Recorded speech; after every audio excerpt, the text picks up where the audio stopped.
لانش بوكس جديد وفكرة جديدة، وان شاء الله تعجبكم. ولو اول مرة تشوفوني، انا اسمي هدير، ما تنسوش اللايك والشير لو عجبكم ان شاء الله الفيديو. جبنا اللانش بوكس بتاعنا، حطينا الروز بيري، وما نسيتش احط الدبدوب العسل ده، وجبت الستيكس وحطينا فيها بيض السمان مع شيري توميتو، وبيضة تانية مع الخيار بتاعنا الجميل. حسيتهم مش عاطفيين كده، فقلت اما اعملهم عيون. وحطينا اللوز وحطينا قراميش بالملح.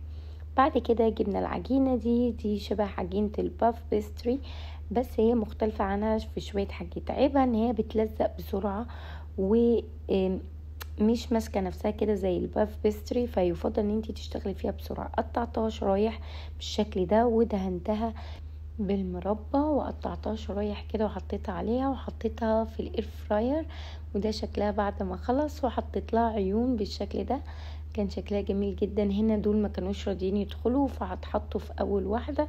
كنت بحاول اظبط اللانش بوكس عشان ما يتكسروش، وقفلت اللانش بوكس. وده كانت نهايه اللانش بوكس بتاعنا. يا رب يكون عجبكم، ما تنسوش اللايك. باي باي.